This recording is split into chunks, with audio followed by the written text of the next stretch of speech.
विनय sir, आप भी बिहार को बहुत अच्छे से जानते हैं। ये जो लट्ठम लट्ठ और तमाम बातें, और अभी जो कहा माननीय राकेश जी ने कि आप क्या ये जो कोशिश करते हैं मोदी जी की, हम जो है रेत में से तेल निकाल लें, पानी निकाल लें, जहां बिल्कुल कोई उम्मीद नहीं, कोशिश करते हैं। अब ये जो तमाम है, देखिए मुसलमान वाला जो एक एंगल आया, जो छवि रही है नीतीश कुमार जी की, अब मोदी प्लस नीतीश बात बनेगी एक। और ये जो तेजस्वी एंड कंपनी जिस तरीके से पिक किए हुए, पिकअप उसने कह लें कि उन्होंने उड़ान तो भर ली है, टेक ऑफ के लिए अब सब कुछ है कि टेक ऑफ कौन कितना बेहतर करता है, उसी पे नजर निगाह है।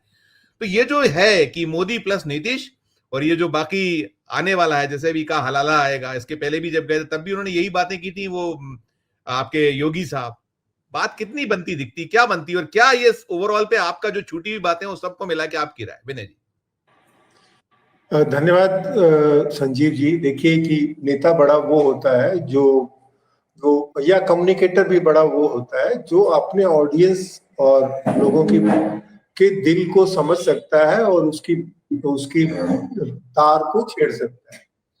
यहाँ आप देखिए कि मोदी जी की जो भाषा है वो भाषा उनकी अपनी नहीं लग रही थी। ऐसा लग रहा था कि जैसे वो गिरिराज सिंह जो है मोदी जी को आगे रख करके बोल रहे हैं। ये लटक पटक जो है, ये भाषा जो है वो किसी प्रधानमंत्री से नहीं अपेक्षा की जाती है। और जो मोदी जी या भाजपा जो लगातार कोशिश कर रही है वो ये कोशिश कर रही है कि जो भाजपा का जो कार्यकर्ता है उसका उत्साह नहीं दिख रहा ये, और उसका उत्साह बने रहने के लिए उनके पास कोई एक मिशन हो तो वो अपने हिसाब से वो जो जो ऑफ द रिकॉर्ड जो मैसेज देना चाह रहे हैं कि इस बार जो है हमको भाजपा का मुख्यमंत्री बनाना। अगर वो नीतीश जी को अगर वो घोषित कर देंगे तो शायद उनका कार्यकर्ता जो है और उनके मतदाता जो है वो थोड़े हताश होकर के घर पे बैठ सकते हैं। देखिए इस चुनाव में दो तीन जो मतदाता समूह है, जो सामाजिक समूह है, उनके पास एक मिशन है ना। जो राजद का जो मतदाता वर्ग है उनके पास एक मिशन है। उनको उनको जो लड़ाई की जो रेखा है उनको पता है कि हमको पूरी ताकत से लड़ना है, तो उनका मतदाता जो है वो बड़ी संख्या में निकलेगा और उनके साथ रहेगा। इधर नीतीश जी के जो मतदाता है उनको उनका भी मिशन क्लियर है। उनको पता है कि ये जो लड़ाई जो है अभी नहीं तो कभी नहीं वाली लड़ाई है, तो उसमें उनको किसी भी हथियार का इस्तेमाल करना हो वो उसका जरूर करेंगे और किसी भी हालत में वो नीतीश जी को सापेक्षिक रूप से कमजोर नहीं होने देंगे। तो ये स्थिति तो है ही, ठीक है ना। देखिए केमिस्ट्री में हम लोग कहते हैं ना कि एक कैटलिस्ट होता है जो कई बार प्रतिक्रिया में भाग नहीं लेता है लेकिन प्रतिक्रिया को तेज करता है।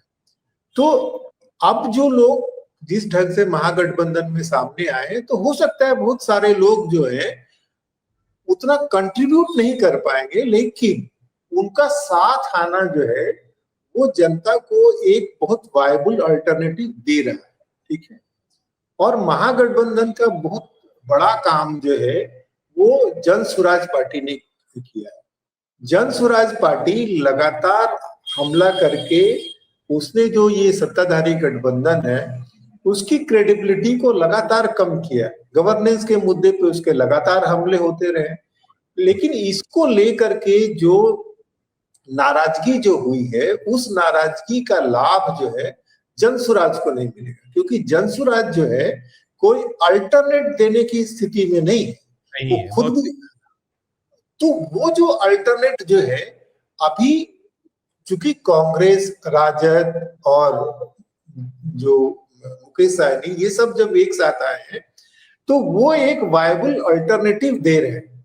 राहुल जी का लौट करके आना जो है उसको पूरे को कैटलिस्टिक, इनकी जो मैसेजिंग है वो ज्यादा शार्प हो रही है। हम देख रहे हैं कि जो राजद की जो टीम है वो मौके गवा नहीं रही है, मौके उठा रही है।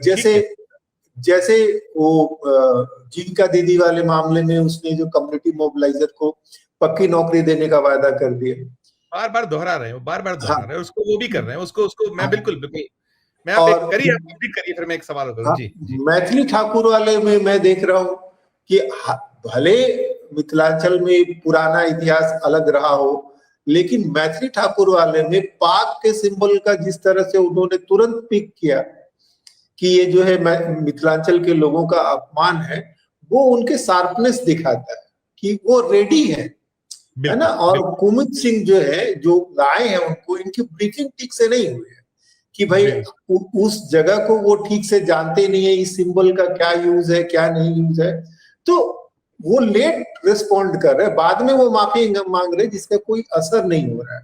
नहीं होगा। तो ये जो चुनाव जो है ना, ये चुनाव जो बहुत कुछ तय करेगा। और भाजपा की जो मूल ताकत, मोदी जी की मूल ताकत क्या रही है? मोदी जी की मूल ताकत अब तक रही है कि वो हिंदू मुसलमान करके जो हिंदुओं को इकट्ठा कर पाए। बिहार में वो ये नहीं कर पा रहे, नहीं कर पाएंगे। बिल्कुल बिल्कुल बिल्कुल बिल्कुल, यही उनकी समस्या है।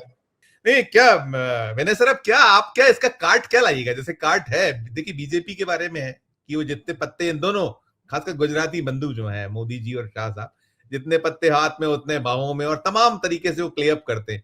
लेकिन आप नौकरी का तोड़ अब क्या निकालिएगा?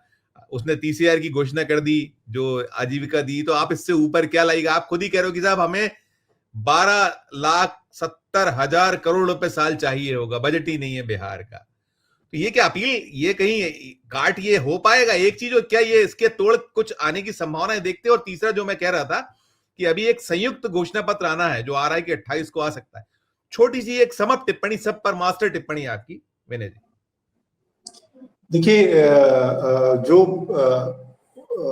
मैसेजिंग है, जो संजीव जी ने कहा ना, हम लोग की सोसाइटी को कम्युनिकेशन की भाषा में कहते हैं हाई कॉन्टेक्स्ट सोसाइटी है। मतलब जब हम किसी संदेश को खोलते हैं रेसा रेसा, तो उसमें हमारे परिवार का, हमारे ओपिनियन लीडर्स का बहुत भूमिका होती है। संजीव जी ने वो एक स्पेस जो है जाति को दिया, तो उस जाति में ये जो नौकरी का जो सवाल है, हमेशा फेल्ट नीड जो है बहुत स्ट्रॉन्ग कूलर होता है इमोशनल की तुलना में।